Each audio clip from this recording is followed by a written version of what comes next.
Hi, I'm Aaron Garcia. Welcome to episode 5 of Conversations with Aaron, show where I interview local artists, garner a few recommendations from them, and highlight their works. Today's guest will be Megan. Hey. Hey, what's up, dude? Doing all right? Yeah, I'm good. Awesome. So glad to have you. Or I'll come to you. I'm not gonna fall off or anything. All right, dude. Well, nice to meet you. First off, I've never met you before, so that's really cool. So first, I just want to ask, how are you? You doing all right? What have you been up to? My car broke down earlier. In general, I'm good. Right now, bad, but in general, I'm doing pretty good. Good. Okay. So yeah. All right. Well, I'm very glad to hear. Not the car thing, but I'm glad to hear that you're doing well. Okay. So, comedian. That's a fair description of Yeah.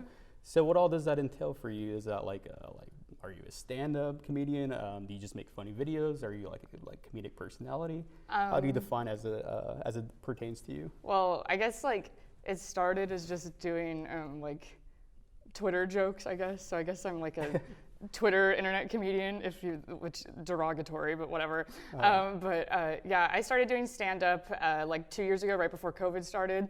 And then COVID happened and everything shut down.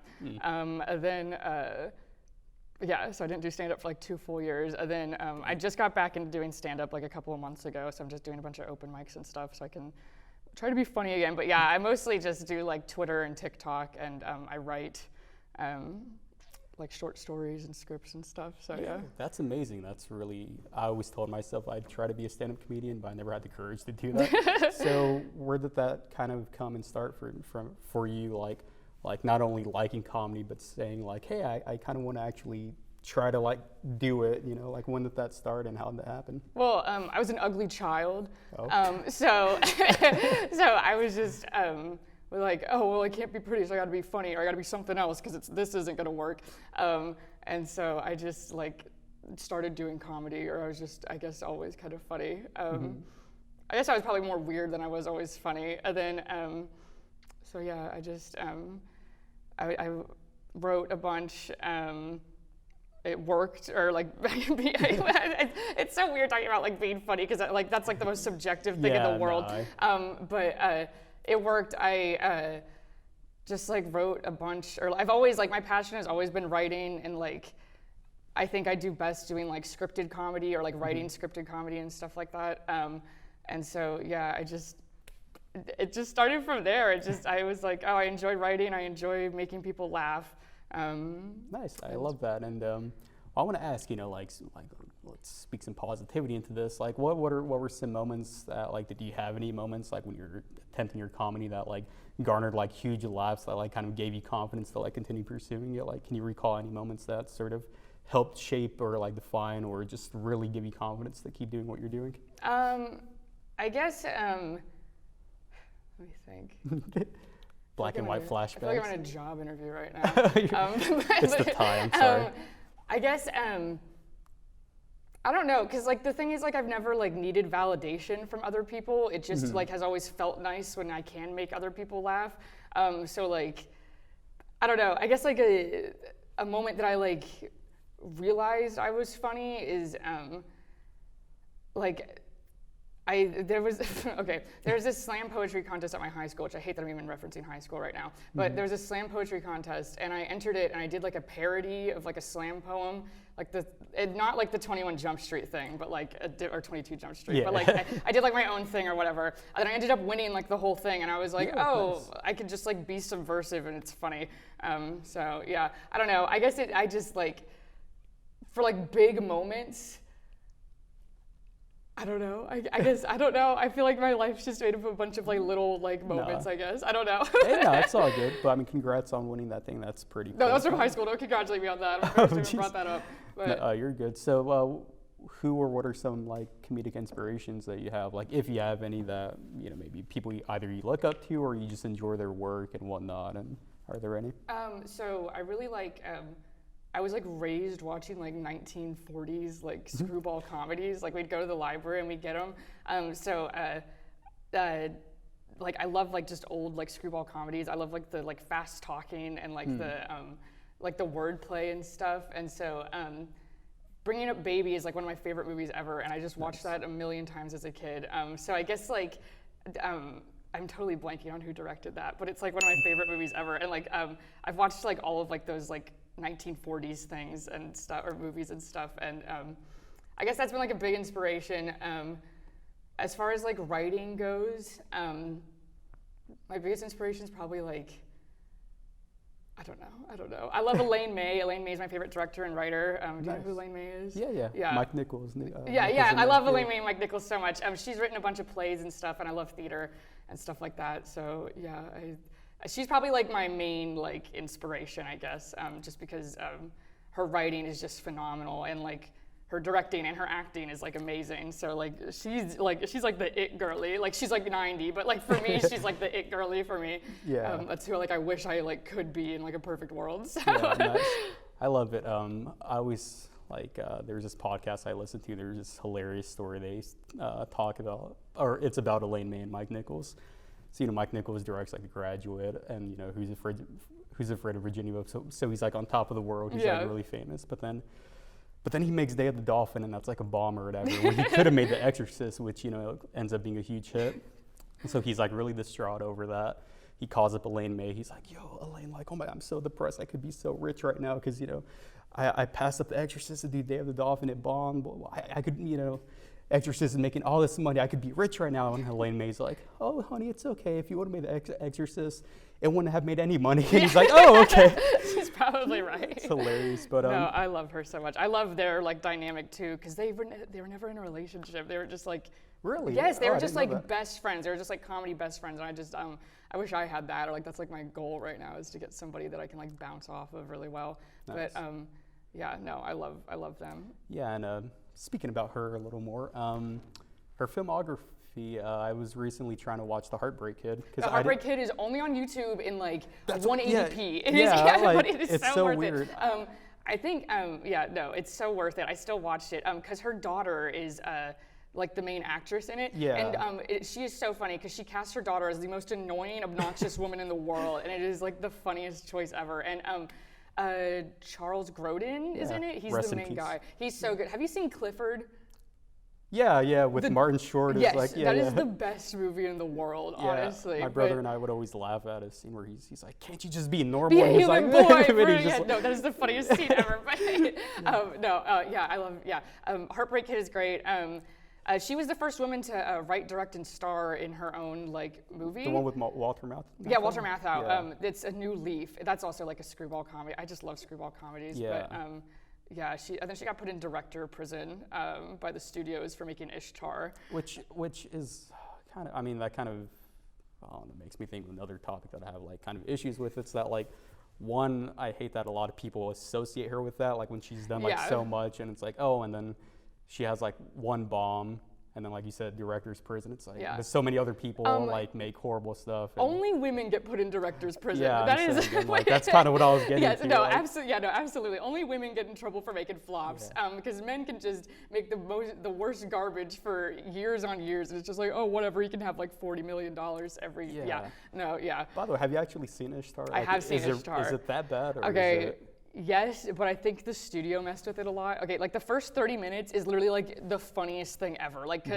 it's just, it's the two actors, I forget their names right now. Warren Beatty, Dustin Hoffman. Yes. And like they're just like the worst lounge singers ever. And for like 30 minutes, it is the funniest thing ever.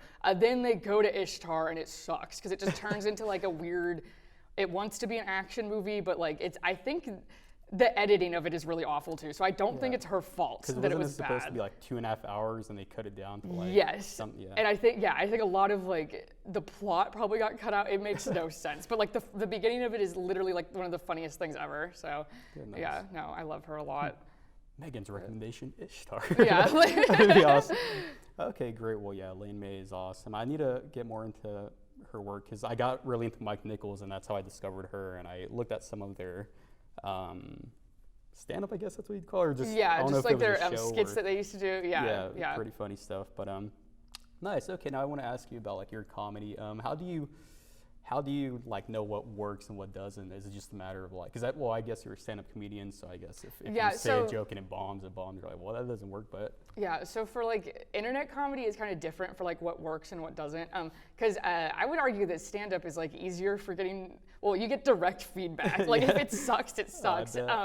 But I guess online, the way to figure out if things work is just like, if like the people, okay, so like things can either go viral because they suck or because they're really funny, and it's kind of hard to tell sometimes. Well, I can tell because I've been online for so long, but like other people will be like, oh look, this video I'm doing is popping off. It's like, yeah, but that's like not a good thing for you because they're just gonna kill you. I don't know, you can tell if like a video is like good if like everyone on TikTok is angry at you, I think. But yeah, it's causing a reaction. It's causing a discourse. It's like so different on like every website or whatever. Because like on Twitter, if it's good, people don't even really like interact with it. They just retweet it. And like, but on TikTok, people like feel more like it's a conversation, and they like will just stitch it, or they'll just like say something to you about it. It's just, it's so different on like everything. But yeah. Nice. And how is that? Because like me just doing this show, it kind of, I mean, even though it's not like we have a big audience or whatever, but just the idea of like communicating online is still something that gives me a little anxiety. I'm not the most comfortable doing it, like, you know, that's why I have Instagram. I just do pictures or whatever, or videos. How was that for you? Was that ever an obstacle? Like, you know, being engaged with Twitter, making, you know, like public jokes or whatever where people can see and retweet. Was that ever like something that gave you anxiety, or were you just always comfortable with like, whatever, bam, if it works, it works. If people don't like it, whatever. Yeah, I've always kind of been like, if people don't like it, whatever. I have like posters brain to where I literally just like have to post, even if it's bad. And like I delete. I'm the queen of deleting tweets. I will just delete anything if it sucks. So yeah, no, that came pretty easy to me, or just making jokes like publicly or whatever. Also, because most of the time it's just like a thing that I just thought, and then I'm like, oh, that's funny enough, and then I'll just tweet it. Mm-hmm. It's not like a long process or like anything. Like, it feels stupid even be talking about it as in depth as I am right now, because it's like not a big deal to me. It's just like a thing that I do. So I don't know. Good. Okay. It's just funny. So you mentioned your tweets kind of, you know, like spur of the moment or just kind of coming to you. Is that how like all of your comedy works, or just like that's like one section of it, but if it's like stand up, like is it like a lot more methodical or whatnot? Or? Yeah, it depends on like obviously like what I'm doing. The way that I get most of my ideas is either just from like talking with my friends, and then like a funny thing will happen, or like a funny thing is said, or just like, I don't know, observing people. Most of like what I do is kind of just like making fun of like a specific type of person, or like never like anyone that like, I'm never punching down, but it's always just like somebody that like is slightly obnoxious and I can like parody it or whatever. But so like if for stand up I do like sit down and write, but also like when I go on stage, whatever comes out of my mouth comes out of my mouth. But yeah, for most of my TikToks, unless it's like a really like, oh, I'm just gonna like improv it or whatever, then like I will sit down and like write like a small script for it. But yeah, that's, yeah.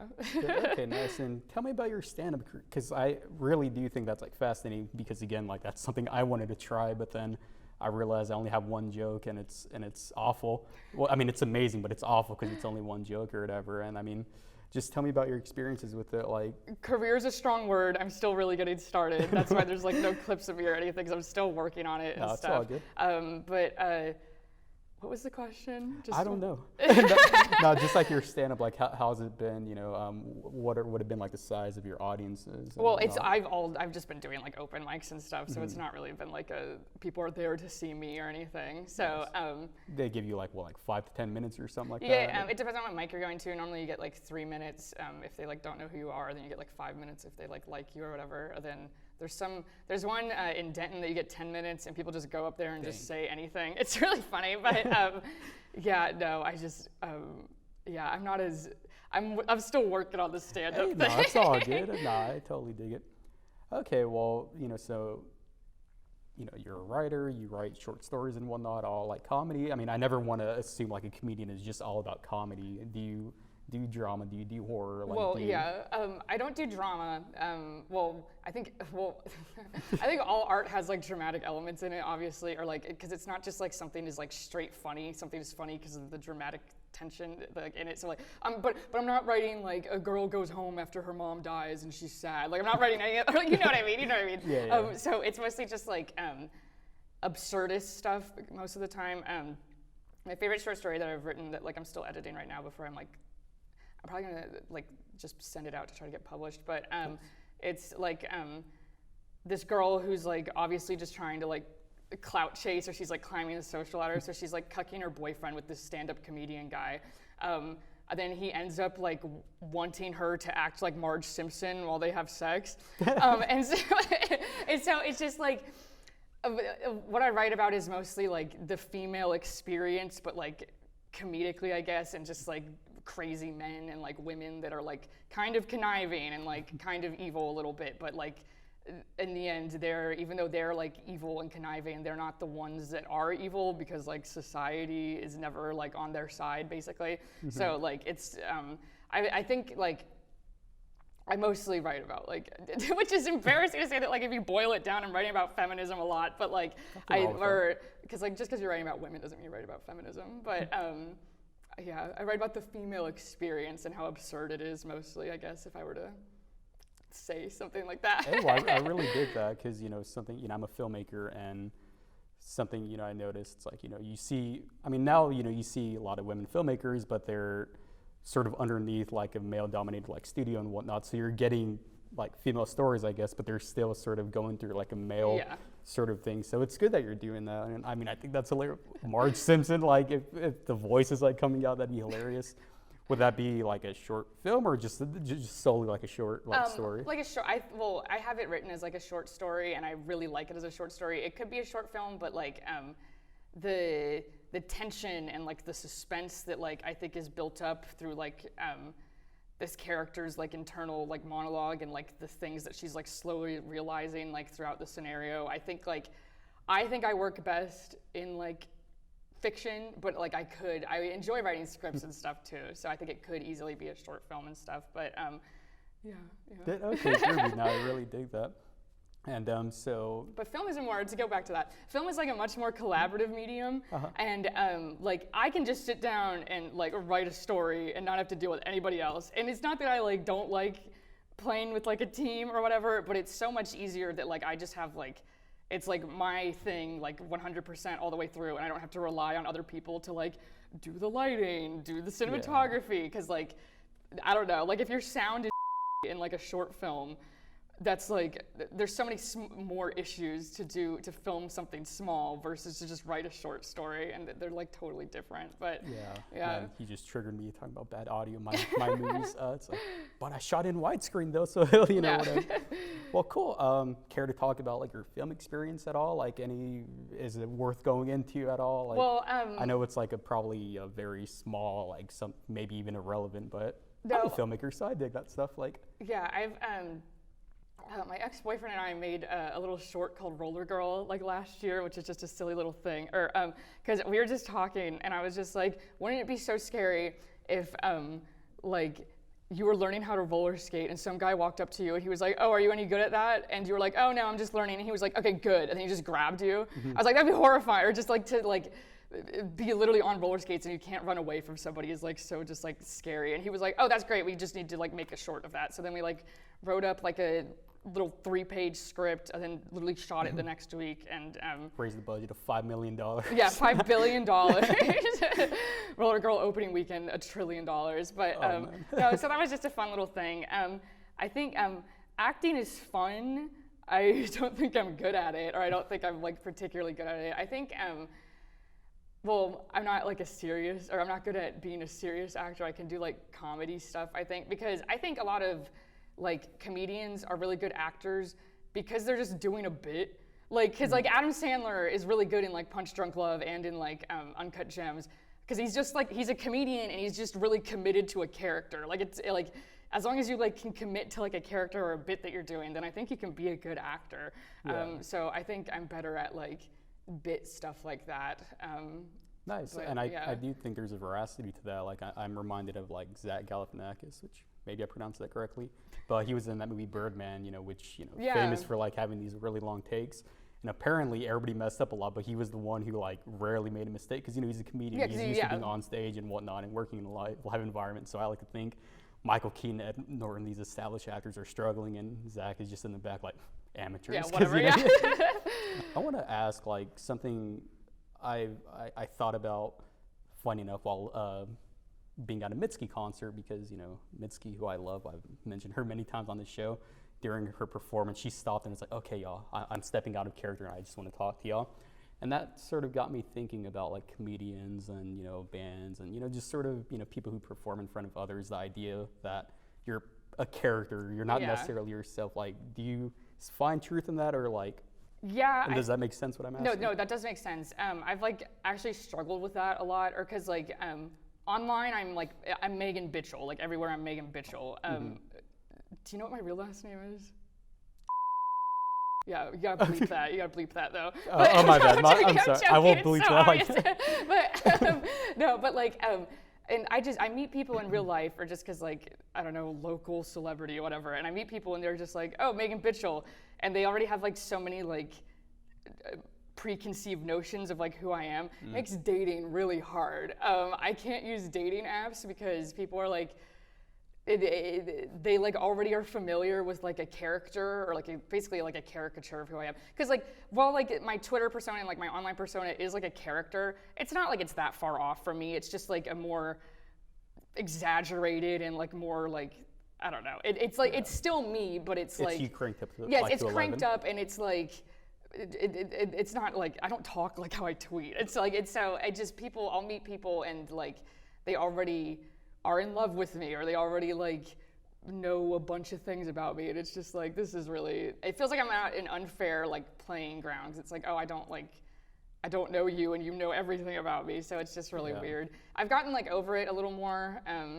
But like it's still like I went on this awful date. Oh god, I went on this date and this guy like I like talk to the phone on people or I talk on the phone with people before I like go on dates with them just to like vibe check them. Nice. And he was just like I googled you and like stuff came up but I didn't click on it. And I was like, okay, that's weird that you even mentioned that, but like thanks for not clicking on it. Then we went on the date and like the date was like fine. And then at the end he was like, I have something to admit. I read like everything about you. And I was like, that's really like that's horrifying. Yeah, no. Oh my.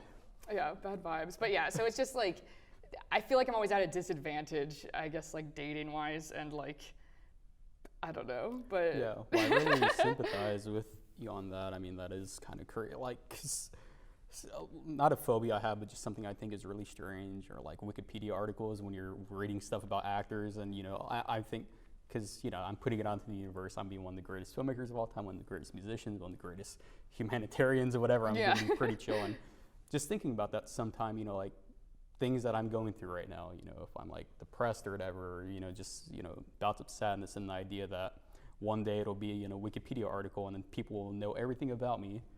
I will never know any of these people. That's very strange. That's really unnerving, and especially now with just how rampant social media is and whatnot, it's just really strange or whatever. So, I'm sorry you have to deal with that. But hopefully there's a flip side to it. Hopefully it's also kind of cool, like, just having maybe a reputation of being like a hilarious person, maybe. Yeah, it's like a double-edged sword, or because like I've made like so many great friends online, and like so it's okay. But also like I'll literally be working, or because like I work, and someone messaged me. This was probably like the last, or like in May, and he was like, "Oh my God, I finally saw you. I've been looking for all the time. Like I'm always in this building because I'm always looking for you." And then he sent me a picture of me like walking down the stairs, and I was like, I literally like it gave me like a panic attack. I had to leave because that's like borderline stalking. I think like that's different from just being like a fan or whatever. So yeah, I don't know, really bad vibes. Dang, yeah, like. Okay, I'm really sorry about this. I almost kind of feel obligated to include like a disclaimer or something like, you are not alone if you're dealing with stuff like that. Call this number or whatever. Sorry about that.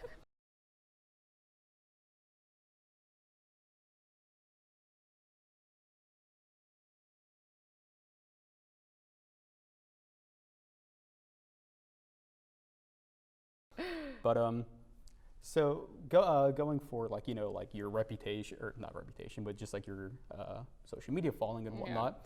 How gradual was that, like becoming sort of like locally famous or whatever? Was it like you just sent out a tweet that went viral and then you wake up the next morning like, whoa, my goodness, what are all these followers doing? Like, I had like 2 different accounts before the one that I'm on now.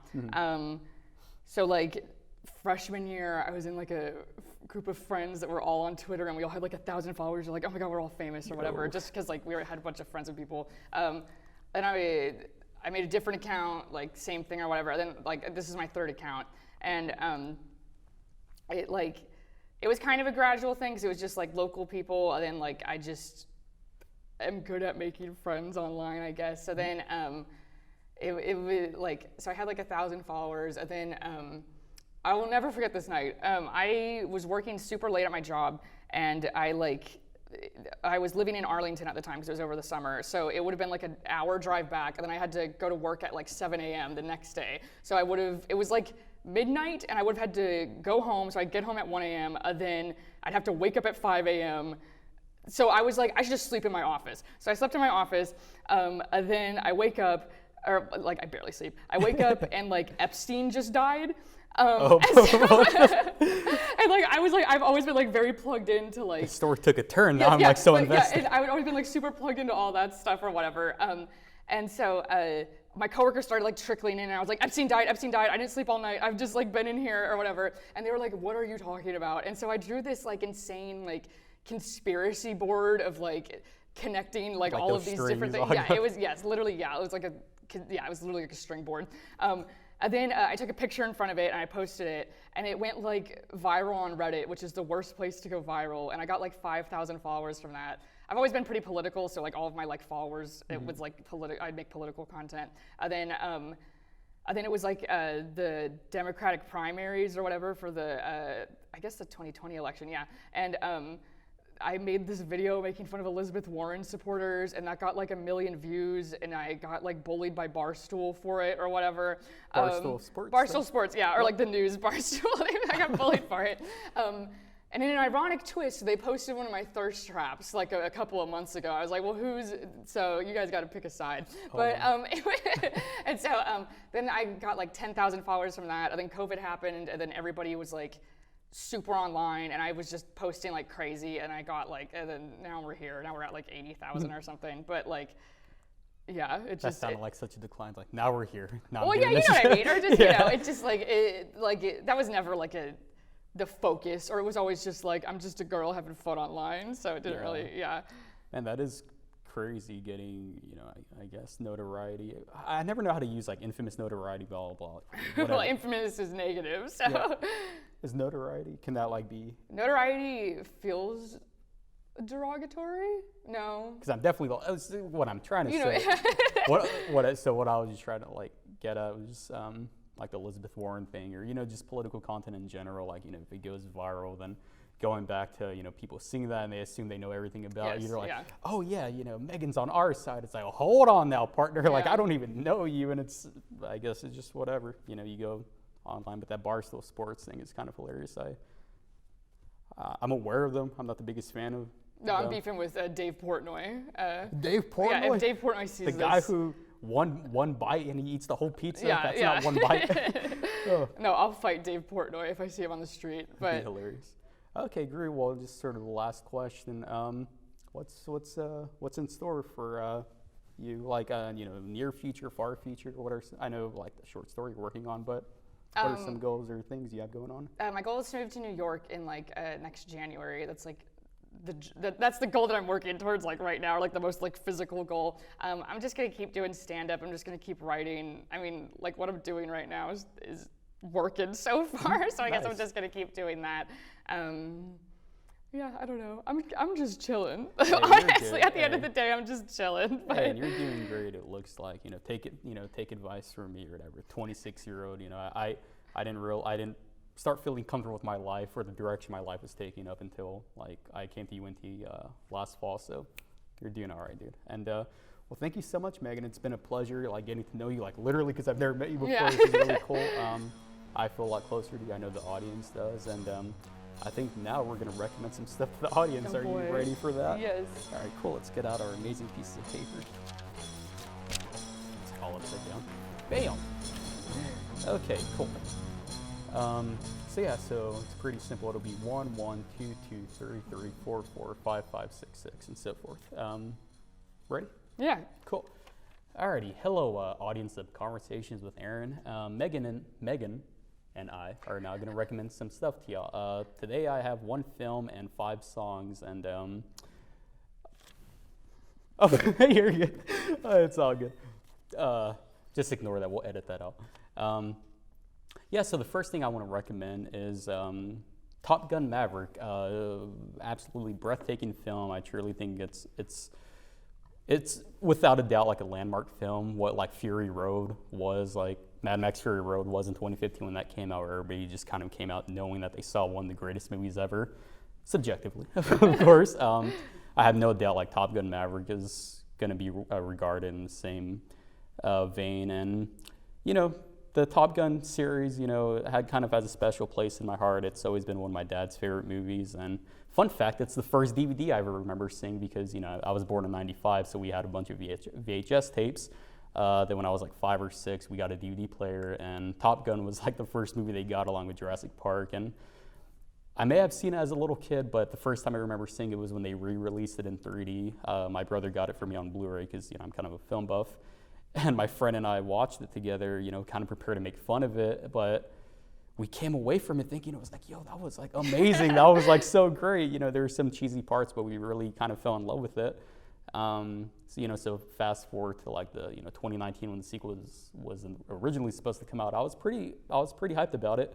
More so because my dad was hyped about it, and Force Awakens sort of broke his heart, and, you know, he was like the biggest Star Wars fan. Now he hates it, and I was like, Tom Cruise, please don't let him down, and he did. And Top Gun Maverick was well worth the wait. It's probably next to like Terminator 2 Judgment Day, is probably like my all-time favorite action film. And yeah, really check it out if you get the chance to. And but if you go to Alamo Drafthouse, tip your servers. They're going through a lot of stuff. Just putting that out there. But Top Gun Maverick is my first recommendation. Sorry if I spoke too long. And Megan?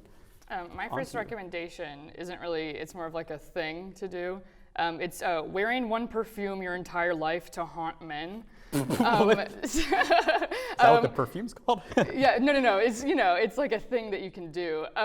Because I have worn the same perfume my entire life, and men have always complimented me on how good I smell. And I've realized that that's like a secret to like controlling men's brains, because then if they smell that years from now, they're gonna be like, oh my God, I should call her.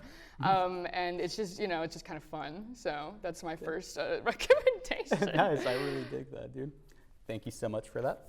The next thing I have is nowhere near as clever, unfortunately, but it is a pretty cool song, dude. It is Billions by Caroline Polachek. Oh, one more time. Polachek? Polachek, okay. Oh, I was going to pronounce that correctly. Well, I should have more confidence, but shout out to Catherine, because she was the one who to introduce me to this song. It's a really great song, and as a musician, I'm always like, I'm very impressed when I hear songs that are just dominated by like vocals. I mean, because the production on this particular song is sort of sparse. It's a little complicated, but it's also simple. It's very odd, but the vocals are just amazing. It drives the entire song, and it's really kind of beautiful. And I don't know, it's a song that I can almost always listen to. I believe it's like over 4 minutes. It's maybe close to 5 minutes or something like that. But every time I listen to it, it just breezes by, and it's really chill. And I mean, especially for the current time we're in, you know, with like sort of nice sunny weather, you know, the warm heat, just a great song to listen to. So yeah, check out Billions by Caroline Polachek. Polachek, yeah. And what's your next one? My next one is the play Mr. Burns, a post-electric play. Oh. Have you ever heard of this? It's this play, I forget, Annie Washburn, I think, is the playwright. It's like society has collapsed, and there's all these people like gathered around, and they're just trying to like remember how like a certain episode of The Simpsons like went, and like they're trying to remember like all of the lines and stuff, and it's really funny. And then like that's like the first part of the play, and then like they're like rebuilding society, like there's no electricity or anything, and it ends with like this passion play of them doing that Simpsons episode. They're doing Cape Fear, which is like one of my favorite episodes ever. And it's just like this bizarre, crazy play. It's so good. People don't read enough plays. I love reading plays, and like they're really good. But yeah. Yeah, they're really great. And again, like going Mike Nichols, that dude was freaking renowned for directing actors and like working. Is like Broadway, off Broadway, that play? Just curious. I don't know. I just read it. I haven't seen it. I've just read it. Nice. Is that in your future writing plays, perhaps, you think? I wrote a play in high school. I wrote a play in high school that got produced by my high school. Hey, I like nice. writing plays. That's also like not only is that like a very collaborative like medium, but it's it's like way more expensive than film, just because it's like live and like you have to build a whole set and stuff like that. So like I do like writing plays. So I don't know. Nice. I would like to go back into doing that. I just love writing. I'll write anything. So Awesome, dude. Well, I look forward to anything you write or do. So thank you for that recommendation. The next song I have, or the third recommendation I have, the next recommendation I have, which is a song, therefore the next song I have, because the previous one was a song, is You Seem So Happy by the Japanese House. Shout out to my friend Marissa for introducing me to this song and the band. I'll never forget when she first showed it to me. She was kind of like timid about it, because like the Japanese House is one of her favorite bands, or I think it's her all-time favorite band. And I hadn't heard anything from them, but the album that this song is on had just released, and I was like, oh, like what are you listening to? She's like, oh, I don't know if you'll like it, it's blah blah blah, but here's a song, it's called You Seem So Happy. Before the song even started, I was already in love with it, and the song started, and it's just so amazing and catchy. And we actually saw them live back in, I think, 2019, and they performed it, and it was somehow even better or whatever. It's a really short song. I think it clocks in at about like 2 minutes, but it's just really fun and exciting, and the acoustic guitar, I think it's acoustic, is just really great. And yeah, so please check it out. You're not gonna regret it. Bam. Let's see. I need to just keep this open. My next recommendation is just Looney Tunes, like in general.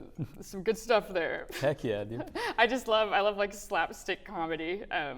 So yeah, Nice. check out some Looney Tunes. Nice. And may I add, check out the works of Buster Keaton too while you're at it. Looney Tunes gets a lot, and I would always, like when I watched that as a kid, like that and like Tom and Jerry, I would always blow my mind when it would be like a certain animation, and then it would be like Chuck Jones, like his style would always be.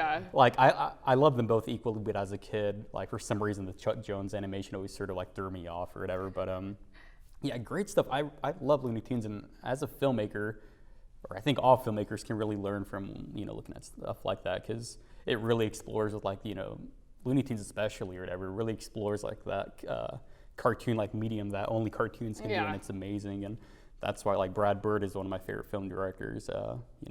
Director of Incredibles and whatnot, because he knows like animation and whatnot. Like The Iron Giant is an amazing film, and you take like that genius and put it with a film like Mission Impossible Ghost Protocol, and you get like amazing stuff, because you're not just getting walk like that. It's like, no, it's a film. I'm gonna really play with this medium, and I'm speaking way too much about this. I apologize. My next recommendation is, thank you for that, by the way, is That's Where I Am by Maggie Rogers. This song goes so hard, it is ridiculous. I was introduced to it on 91.7 KXT, shout out, about like 3 days ago, and I've probably already listened to the song about 200 times and counting. Maggie Rogers, I've always been aware of her like peripherally, but I really need to get into her work, because there hasn't been a single song that I've heard from her that I haven't like fallen in love with. And this song is really no different. It's just amazing. It starts off with her, singing, and then when the drums kick in, it's just such a mind-blowing thing. It's not heavy, but it has that same sort of like, and yeah, so check that song out, please. That's Where I Am by Maggie Rogers. It's amazing. Bam. My next recommendation is The Piano Teacher by Michael Haneke. Oh. It's got Isabelle Huppert in it. It's Nice. like one of my favorite movies right now. It's not a light watch. It's a pretty heavy movie. But yeah, it's really great. It's just, yeah. Yeah, it was, I think, playing at a draft house. Or I saw it at the Texas Theater. There you go, Yeah, I Texas saw Theater, it. Also shout out Texas Theater. No one's doing it like them, but yeah. Yeah, Michael Haneke's he's an interesting filmmaker. He's crazy, I love him. Yeah, I discovered him when he made that movie Amour or something a couple years back with Silver Linings Playbook won all the, but yeah, Piano Teacher. I haven't seen it, but I've heard great things about it. So It's great. It's crazy. I've seen the piano, which I was like, oh, the piano. Well, I'm like, no, the Piano Teacher. Like, oh, my bad. And thank you for that. The next song I want to recommend is Too Late. I was doing so well. Oh my gosh. Too Late Now by Wet Leg. You can just tell like Wet Leg is about to like blow up if they haven't already. They're just like on the rise. And this song, not to be confused with Chase Lounge, their sort of initial song that kind of like became viral and really popular. This song is a lot more, I don't know, pretty, I guess, because of the way the verses are. It's an amazing song. And yeah, just something, their sound is just so unique and like fresh. Granted, I don't know a lot of music, so this could be like a ripoff, but to me, it's just, completely original, and I really love everything about their music right now. And I'm seeing them open for Courtney Barnett on August 31st, so I'm very excited to see how they perform live. I don't have any doubt that they're going to be anything less than amazing. So, yeah, check out them just in general, Wet Leg, but specifically if you want to start at a certain place, check out Too Late Now. It's a fantastic song, and you won't regret it. Thank you. My next recommendation is a fashion brand company. Nice. They made this dress. Penelope Gaines she's in charge of it. Just like really good, very silly clothing. It's all really high quality, like anti-fast fashion, and she's just hilarious, and she just makes great clothes. So yeah, a fashion brand company is the move. So nice. That is a very lovely outfit. Thank you. Compliment you on that. I really dig it, and thank you. Now we're on to our last recommendations. This is exciting. The last song I want to recommend is "Beautiful Ghosts" by Taylor Swift, aka the song from the notorious film Cats that came out in 2019. I never saw Cats. I saw like 5 seconds of it, and I was like, yeah, I'm good. And but this song coming from it, it's like the movie can't, like if they made this song from it, it's like, come on, like the movie can't be that bad. Like if this beautiful song came from it. But as the audience, as you guys know, Taylor Swift is like one of my favorite artists, and this song is really great. I don't think it was nominated for an Oscar, but I really feel like it should. They added it to the movie to try to get the best original song Oscar Yeah. nomination, and they didn't even get it, which is so funny. That's hilarious. But It happens. yeah, it happens. I submitted this show for Emmy consideration. It's like, nah, I'm good. But yeah, this is such a great song, and again, it really plays to. I don't think she was a sole writer. That the playwright whose name escapes me, I think, wrote it with her. But anywho. Yeah, what's his I was name? gonna say Neil. I was gonna say Neil Simon. That's that writer of Cats, Neil Simon. But anywho, yeah, this song really just, I think, exemplifies again her just being like a beautiful singer and artist and composer, and the melody is just absolutely perfect. I think she has a little bit of an accent in the song. I'm kind of not a fan of that. But Taylor Swift does this thing in a lot of her songs where she just starts talking, and I hate it. Or because like in Shake It Off, where she's like, all the liars and the dirty cheaters. yeah. I hate that part so much. She does that in a lot of songs. She'll just like say things. But or that and I love her though. I love her. yeah, like what the look what you made. No, everything from Reputation is really bad. But I like a few songs. I like crazy. Oh, I forgot. It's called like I don't know, but that was an interesting album. But yeah, check out Beautiful Ghost. It's an amazing song, and if you're feeling really wild, check out Cats. But don't say I recommended that movie to you. But alrighty, Megan, would you like to finish us off and tell the audience your last recommendation? My last recommendation is the musical Company by Stephen Sondheim. Literally just like so good. There's a documentary on the Criterion channel and like the Criterion collection just about like the recording of the original cast album. Have you seen Documentary Now? I have not. Okay, well there's like an episode that parodies it like hilariously, but it's just such a good musical. I would watch the documentary first and then listen to the songs. But I saw it on Broadway. I went to New York in March, and it was just like literally like life-changing. So good. The one I saw, they do like a gender-swapped version. But it was so good. But yeah, the Company. Check it Nice. out. Is that something like? So you've seen it performed, and you've also like read the like script? Or I haven't read it because like reading like musical scripts kind of Oh, sucks. my bad. Yeah, Yeah, it's okay, I a musical. got you. Yeah. But, yeah. So like most also like there's not that much dialogue. It's mostly just like songs, but like it's not like Hamilton where it's straight like songs, but it's like mostly songs. But yeah, so Company. Okay, nice. That's me. I need to, because I have like a theater background. I wish I was more well versed into the literature of theater or whatever terminology it is. But well, so thank you for that. All those recommendations are amazing. I really appreciate it, and I know the audience is gonna love all of them. They probably won't love mine or whatever. They're like, what? Top Gun Maverick was horrible. But yeah, thank you so much for that. And I think next up we're going to take a quick little break, and then we're going to look at a few clips from your work. Are you excited? Yeah. All right, awesome. Well, stick around, y'all. You won't want to miss it. Bam. And then it fades to black.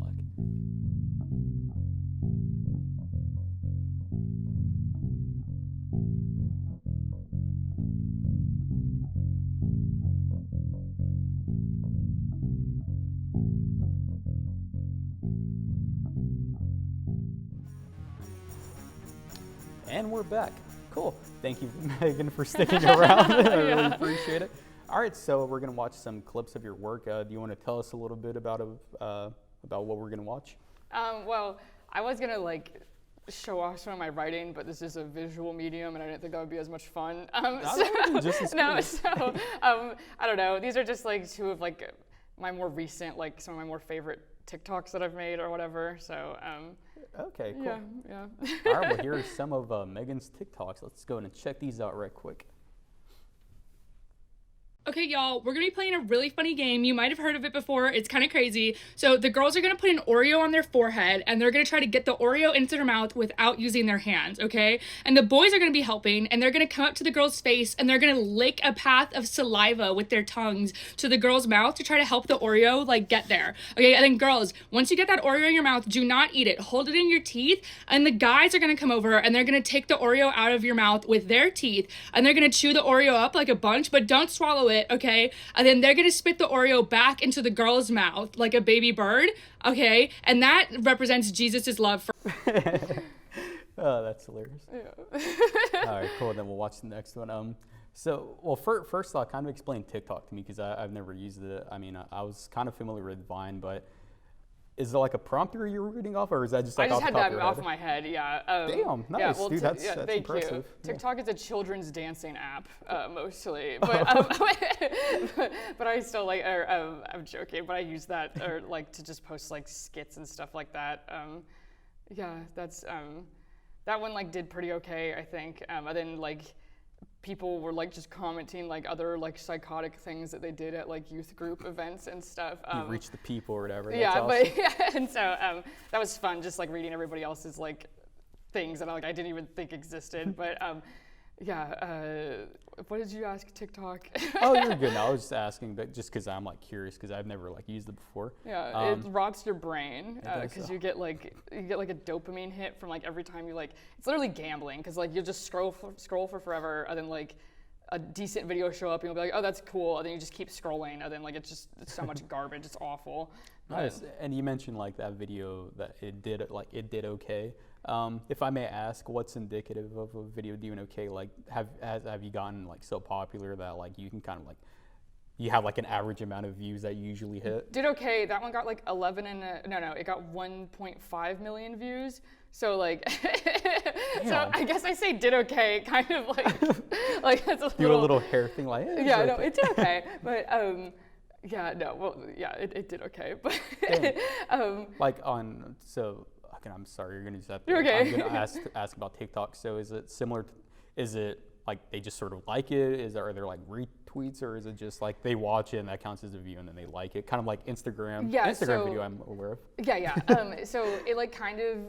So it's more like Instagram than it is like Twitter, I guess. So like you like it, and then if like it gets like a good number of like likes to view ratios or comments to view ratio, then like it'll just show up on other people's like For You pages and stuff. So like it's kind of really just up to the algorithm. Like I have like a certain number of followers, and like TikTok will show your video to your followers, but then it just is relying on like strangers to see your video and then for them to like it too, for it to like take off, I guess. Okay. So yeah, it's very different from like, it's like, I think it's probably the easiest platform to get growth on if you don't have a following on any other platform, I think. Yeah, scheming, but yeah, no, I think that's why it's like so big right now, and that's why like so many people are just like coming from TikTok and stuff, because like you can have like, it's like what YouTube was in like 2008, I think, or like Broadcaster stuff. yeah. No, it literally like it's like a repeating thing, and I was like, oh well, I'm not gonna get left out of it this time or whatever, because like I wish I literally just would have been like 5 years older when YouTube first started, because I would have had so much fun. But Nice. yeah, because I was like 8 in 2008, so whatever. But And on TikTok, like, are you all across like the social media platforms? Are you sort of equally as like kind of famous, or is like one, or does like one do better than the other? Twitter's my main one. Twitter, I have 80,000 followers on. That's more than some like NFL players. Jeez.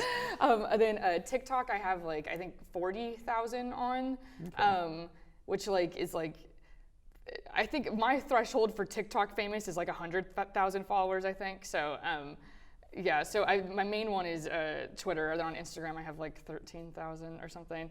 Instagram's the hardest one to get followers on, I think.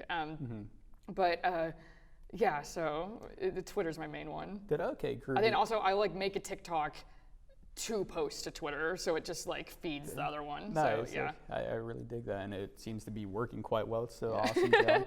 And so with regards to that, and the next clip that we'll watch here in a little bit, is that pretty close to like what audiences can expect from like seeing you like do stand up? Like that's sort of like is absurd a good way to like, I don't know, or just sort of like funny? I don't. Well, so for like stand up, it's like different because like in that video, there's not really like a punchline or like the joke is just like this is an absurd caricature of like a thing that happens to people or whatever. So like that really wouldn't work on stage, because like on stage you have to give yourself like, you have to write your own setup, and you have to verbally give the setup, and you have to like then deliver a joke based on the setup. That the setup is already in the title, and I can just start talking. So it's like just, it's a totally different like, you have to approach it from a different angle. Cause like the thing about doing stand-up is that like, there's, everybody's like, oh, I'd love to try stand-up. And like, you know, like funny people, cause like there's people that are funny in conversation. They always say something funny, but that's because someone else is always giving them the setup. So like, you know, funny people, but if they were to try to do stand-up, they would just like start saying things that don't make any, or you have to, it's like you have to build every single part of like a joke from the ground up. It's very different, so. Yeah, and yeah, dang, just again, you know, more props to you. Like, I hope that's coming across as genuine, because I mean, I really do mean it, because I really admire all artists. You know, that's obviously the point of this show, but really comedians, because that's something, again, as I'm comfortable doing a lot of things or whatever, but like stand-up comedy is sort of like, dang, I don't know. It's like, I'll just do my one horrible joke. Do you want to hear it? Yeah, I'll take it. Whatever. Yeah, how do you start a party in space? How? You plan it. I don't even think that's an original joke. It's not. I saw it on 9gag it was on 9gag in 2009. I remembered it, but you made me reveal my thing. People have known me for years, and they thought I came up with that joke, but yeah, so as you can see, like, I struggle with comedy. Even like as a filmmaker, I do like dramas. I try to do comedies, but even that, like, I think it's harder to direct comedy too, or because also you need a good editor to do comedy. Just be like Joe Apatow, like, all right, we're gonna run 3 cameers, just improv, and then we'll make it work. In yeah, the no, editing room. there's so many people that like are just like, okay, we're gonna like, they talk about like, oh, we're gonna make something, but like we're just gonna have fun with it. It's just like, yeah, but it's gonna suck. Or like, like I believe that you and your friends have a funny conversation, and like you could film it, and it might be funny, but it's not a movie. Or like, so yeah, it's so difficult when someone's like, oh, I have an idea for a thing, but you need to improv all of it. It's like, that's not your thing then, that's my thing, and you're filming it, but yeah. Jeez.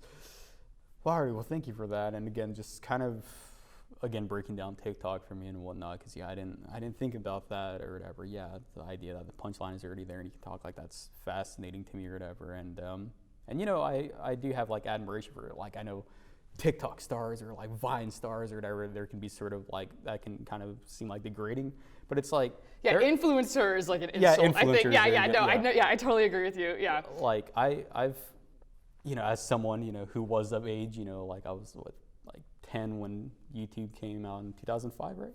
And so, I tried being a YouTuber, but I was like, yo, this is hard. I made like one video and so the idea that like, YouTube stars are consistently putting out content, it's like, yeah, some are like horribly annoying or whatever, but it's like, they still have to like put in work to get to where they are. So, I mean, I think that's deserving of, some form of respect. So yeah, keep doing your thing, dude. Your TikToks are hilarious. And would you like to say anything about this next clip that we're gonna watch? The next one, so a little context. On TikTok, you may not have seen these before because you're not on TikTok. There's like, so it's a lot of like, everyone is like really scared of sex trafficking on TikTok, which like is an understandable thing to be scared of, but they're like too scared of it. It's just like, it's like you live with like at home with your parents in like a very rich suburb. There are white people and playing like, tennis. Yes, you have like, you live in a walkable neighborhood. You're not about to get kidnapped. Like, you're totally fine. And it's a bunch of like richer girls that are like, I have like 5 knives on me all the time or whatever. And so they also make like videos for like, if you're in danger or whatever. So like, they do like, oh, if you're in an Uber and like you're scared of your Uber driver, like play this video or whatever. And it's like your friend, like, it's like their fake FaceTime calling you, and they're like, hey, we're all at your house, we're waiting for you. So that way you can like scare off your Uber driver from murdering you, which I think is absurd. And, so I don't, that's kind of what I was like making fun of in this next thing, but yeah. The setup makes it so much funny. Like, let's check out this incredibly serious PSA from Megan here. All right, let's check it out. Why are you FaceTiming me? Oh, because you're Ubering home alone, because you're a loser and you're alone and you live alone. And the Uber driver's being really weird right now. That's so funny. He's being weird and creepy and weird. That sucks. Am I on speakerphone? That's so funny if I'm on speakerphone. Is the buzzer code to your apartment still 7314? You guys should really change that. Everybody knows that. Do you still keep that little key under your mat under the door? Yeah, you do. And like the deadbolt doesn't lock at your apartment anymore. That is so funny. Anybody could just like sneak into your apartment. That's crazy. So yeah. You heard it. Retweet us. That'd be I'm just imagining like some chick like high key in trouble. She only plays video and that's just that place. It's the funniest thing. So how did that do? I mean, the last one you said like 1.5 million, something like that. I mean, I assume that one did equally, if not better. No, that one did worse. What? I think that one only got like 100,000. I don't remember. What was the more recent of the two? Was it that one or the other? That one was more recent. Yeah. Okay. I was doing this thing where I was trying to post like every day because the algorithm gods like it if you post like consistently. Yeah. And then I just like got sick of it, or because like if you're making stuff every day, you're not gonna make like a good thing every day, or like you can like. That's like I write every day because like writing is a thing you have to practice in order to be good at it. Yeah. But like a TikTok is still just a thing I wrote that I then have to like perform or whatever. So it's not like making one TikTok a day isn't like that helpful, to be honest. But that one was more recent, and I'm like I haven't posted in a little while. I think that was like my last one that I did.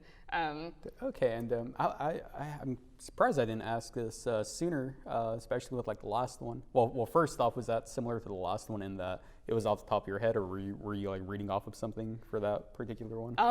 I don't know why I thought of that one. I think it's because every time I'm like taking my dog out at night, I'll like call my friends like just to like I'm like haha, make sure I don't get murdered. So like I'll talk on the phone or whatever. So then I was just like, oh, wouldn't it be funny if someone just made like a really not helpful version of like one of those videos or whatever.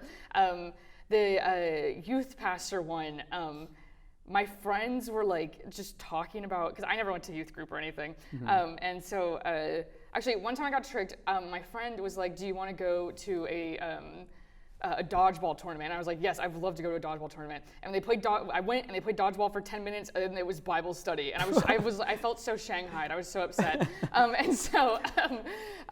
my friends were talking about like Bible study or like youth group and stuff. And all of the comments I got on that first video, there was one that was like, oh yeah, our youth group, we'd play volleyball with a live lobster. And I was like, what, like, and literally just like, yeah, but like literally just like insane things. And like, I was just like shocked about like everything that was said. There's like probably like 3,000 comments on that video, people just being like, oh yeah, here's some insane thing that happened to me. The one person was really triggered by, and like, I did all of this, and just like pouring out like their heart and soul. People were literally like dumping on me. It was so funny. But yeah, so that one was more recent. And it was just like a random idea that I had, but Did groovy, and again, like you're kind of just like as a performer, unlike me, you speak very well, and like how many like takes, I guess, like is it just like literally, I have this funny idea, I'm gonna do it, bam, one and done, perfect, or is there a lot more that goes into it than one would expect? So normally I like get that out while I'm writing or whatever.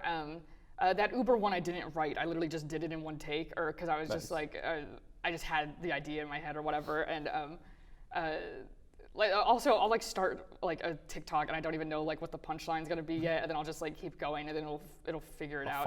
It'll find its way. Yeah.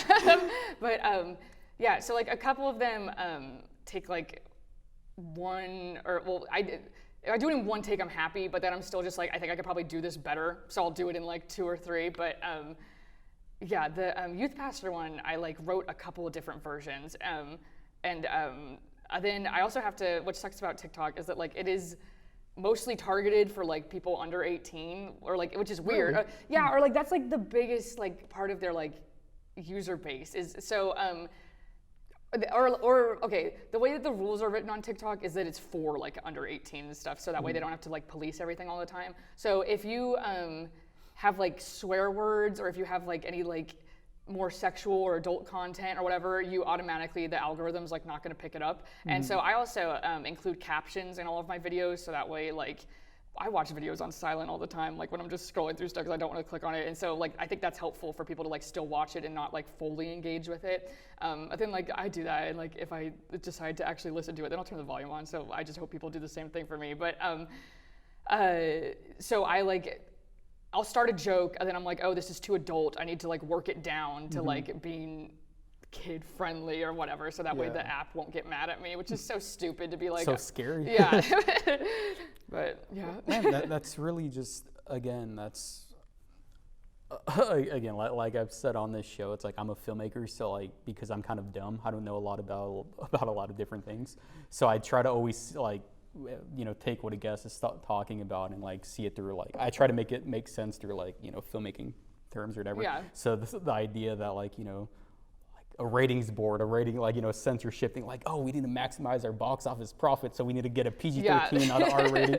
It's literally like basically the same thing. Also, people on TikTok, the little captions you can do, people will like, if they do say like a bad word in the video, in the captions, I think the algorithm reads through the captions, and if you have a bad word in the captions, then it won't show your video to people. So people will just like put like a silly word, or they'll just like put like little stars or something instead of like the bad word. It's so stupid. Nice. And is it like, because you know the algorithm sort of likes you, it helps you or whatnot, or there like strikes or anything, or it's like, oh, you had a curse word, so therefore the algorithm isn't gonna be as helpful for you. Like, is there anything like that, or am I just? No, there are strikes. I got one and I fought it and I won. Nice. Hey, yo. Yeah.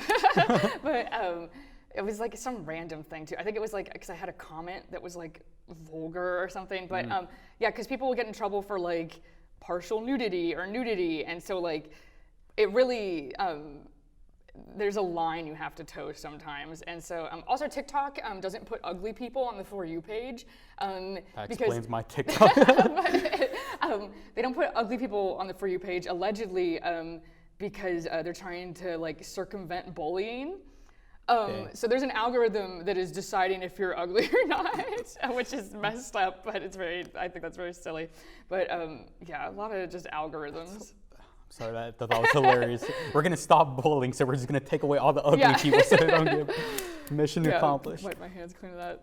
That's pretty great, and well, just sort of like the final sort of questions or whatever, like the idea of social media. You mentioned, you know, being like 2008, something like that on YouTube, and well, just curious or whatever. What's your take on social media, and like how have you seen it change like throughout the years or whatever since like you know its infancy? Like for, has it changed for the better or worse, or is it just something that was like inevitable to you? Like just something, feel free to get as in-depth or shallow. Like, I'm just curious. Yeah, okay, so like, I've said this kind of jokingly before, that I was like one of the first iPad kids, because in the 5th grade, I like saved up a bunch of money and like bought my own, like the first generation iPad. Nice. And so I had like, just like free reign of the internet. And like the first, like, I guess, I should have talked about this earlier. The first like chance I had to like write was I would sex roleplay on Omegle. Is that a dating Omegle's app? the weird chat website. And so, Oh, yeah, there you go. so Yeah, I would type paragraphs and paragraphs of like weird kinky stuff on Omegle as like a 12-year-old. And then I like built up like enough people like really liked role played with me to where people would pay me to do it with them.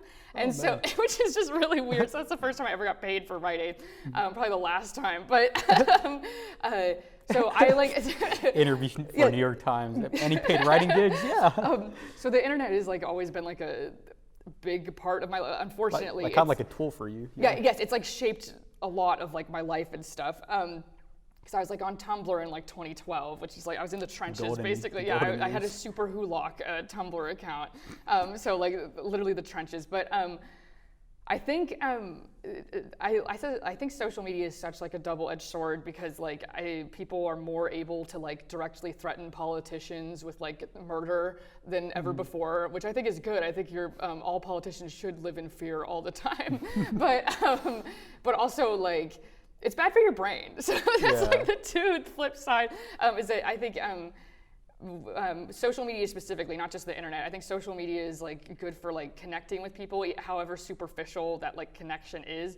But I also think it's bad because like you're getting a lot more instant gratification. Like literally, like TikTok, I think is like to get like a little conspiracy. I think it's literally like retraining people's brains to only like enjoy short form content because like people won't sit through like a 3-hour movie, or like people have always complained about like 3-hour movies, but like nowadays like people want stuff and they want it fast, and so like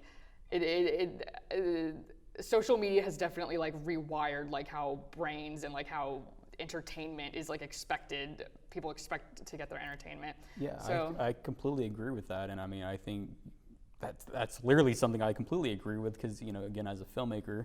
And as like an editor, I can't stand watching a lot of modern movies because it's, you can't just have like a nice deep focus master shot. It's like, oh, you have to cut like you just have to do close it up, as close fast up, and that's why no disrespect to like Marvel movies or whatever, but I feel like they're to fully disrespect Marvel movies. Or it's like Scorsese said, or it's like theme park cinema or which whatever. is there's nothing wrong with that. It's like man, we're just starting beef today, bro. I'll start somebody. Dave Portnoy. Like, I'll fight you. Like when they're like Tom Holland and them, I'm like Martin Scorsese. Like I'm not saying like you can't insult Martin Scorsese. You can't it's like of course you can disagree with him, but it's like on the fact that like people got offended by that. It's like how can you not see what he's saying? It's so obvious. It's so simple. It doesn't have to be controversial. It's not even. He didn't even say that they were bad movies. He just said that like it's ruining how we make movies. Yeah. Because like the big tent cinema like format of like we make $1 billion movie a year, then like it has to fund all of our other little stuff is like it's not like sustainable. It's crazy, but that's why like I always also Disney owns everything. I'll beef with Disney too. Yeah, that's why the last movie that really like blew me away, aside from like Top Gun Maverick, was like Greta Gerwig's Little Women. Just because when I watched it, it like took its time. The staging and blocking was like immaculate, and they were actually using long shots for dramatic scenes. They weren't just doing close-ups, and I loved it. And so she's like an actual filmmaker. Yeah. But the most recent movie that I saw that I was like, oh, that's a freaking movie. Cinema. Is The Kid Detective. Have you heard of this? I've heard of it. It was like it released during COVID, which is like so sad because like it didn't like get as much of a life as it should have. But it's Adam Brody, I think, not Adrian, but Adam Brody. And he was like a Hardy Boys, like a detective as a little kid. And then one day, like his best friend, got like kidnapped and like they never found her, and it just destroys his life. But he still is like trying to live up to like this idea that like this town had of him because he was just like a kid detective. It's like probably like one of the best original like small movies I've seen in like so long. It was so good, but. Nice. shout out to Adam Brody. He was one of those people. I forgot what show he was on, but he was always someone that like handsome. He seemed like I was always he was happy to pretty- see him. I've never not been happy to see Adam Brody. It's just it always. I mean, you know, I don't know his life. I think he's married to a homegirl from Gossip Girl, if I'm not mistaken. Leighton Meister? Yeah. Yeah. Oh, I've been saying Meester. It's like, I don't know. I oh, might be wrong. I don't. Anywho, but like, just that's kind of. Then I think he was like in Promising Young Woman randomly. Yes. No, he just does like little random Yeah, stuff. it just, I was just kind He's of very curious. charming. He's great. Yeah, I'm like, why Yeah. was he never considered for like, you know, the next Marvel superhero? Or they all look the same, you know, white skin, Just you know, handsome brown guy, hair. chiseled jaw. Yeah, exactly. I also the other like movie that really like blew me away was Palm Springs that came out during COVID. The Andy Samberg and Oh yeah, and the that one girl. How she's I in Met Your everything. Mother played the mom. Yes, and yes, then- I adore her. and then died. Yeah, no, but that was great. It's like a Groundhog Day thing. It's just but like it's a movie, like it's a freaking movie. You can, Yeah. By the way, because I remember that movie mainly because of the reception it got, and I'm always very, very like anytime I see a movie getting like unanimously praised, I'm always like, like, you know, I'm never like quite sure how to. No, that's how I'm kind of the same way, or I'm like I guess I'm like kind of a pessimist when it comes to like. I'm still like, ooh, mainstream thing, or just because like I don't know. Once a theater kid, never a theater kid. You're like, I don't like popular thing, but no, it's actually also it's like an hour 25, so it's like a nice. short, fun little thing, and like it's genuinely it's just very sweet. So yeah, I would. Yeah, recommendation number 7. Hey, awesome. Yeah, I dig it, and yeah, just again, social media in general. Yeah, I completely agree with you. It being like a double-edged sword, and it's something that I think It's is also like easier than ever to like produce things, or because like Yeah. you even being able to make this show without like Shout out YouTube or Dean. like would be like so much harder than Yeah, and it's just like a really fascinating thing because it's new. You know, the old ass politicians who are in charge of things, you know, they're dictating how like it's being used, but at the same time they're not the ones being used. It's like the kids right now, they're literally like the first of their kind, like because it's never like this is never like we've never had anything like it before. So I sympathize with like the younger generations.